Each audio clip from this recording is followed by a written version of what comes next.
Good morning, everybody. Hold the line. We're going to turn on the cell phone. 5, 4, 3, 2. Are both of them operating? Yes. Good. Remember the healing? Well, the Christian Science practitioner who is responsible for this delightful healing, mind over matter, sent me up a paper that I would like to read to you. And Phil Eddy is kind enough to, I can't read it to you, of course, but he's going to read it to you.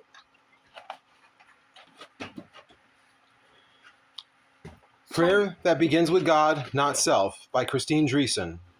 From the March 18th, 2019 issue of the Christian Science Sentinel. Perhaps like me, you've noticed a trend in society, a strong focus on self, as in common terms and catchphrases such as selfies, love yourself, treat yourself, I am the center of my universe. This focus on self seems intended to help people feel better about themselves, but in reality, I found it lets people down. Ultimately, if taken to its extreme, it fosters self-centeredness, loneliness, and a lack of connection to others or something outside oneself. Very clear. Phil, could you just slow it down a little? I don't have the adrenaline that you do. Slow it down just a little, honey. The tendency to focus on self can creep into prayers, so that prayers always begin with I. For example, as a Christian Science practitioner, I have heard people who call and ask me to pray for them tell me things like, I am struggling, I have been suffering for years, I keep praying, I know I am spiritual, good, and loved, but I am still struggling. My heart goes out to these dear ones, but did you notice? There is no God in this picture. These are prayers that begin with self and a material picture of suffering, which then attempt to patch up that suffering with spiritual language, rather than simply beginning with God, spirit, and reasoning out from that purely spiritual basis. Phil, what do you think of that? I don't know. Well, you know, I've always said to people, don't ask God to do something for you. Ask God what you can do for God. Okay, Phil, I'm sorry I interrupted you. So that's okay. A material approach to spirituality is echoed in what I once heard a keynote speaker tell an audience at a mental health conference. Since we are material, pain, disease, accident, aging, deterioration, war, divorce, and death are all natural to us and inevitable. And that is our spiritual journey to learn to live with that, so we have drugs to keep us going a little longer.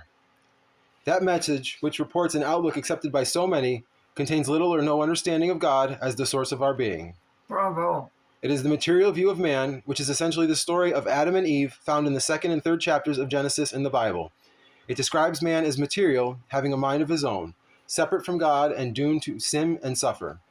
But the Bible begins in the 1st chapter of Genesis with the account of creation that is just the opposite, saying that spirit creates everything very good and creates men and women in the divine image and likeness, spiritual, not material. Is that first page? No, we've still got more to go. Is it half of the first page? 2/3. Okay. Listen, I just remembered, this is copyrighted, isn't it? Yes, probably. And I'm in trouble. But go ahead. I would like to finish that page. Okay.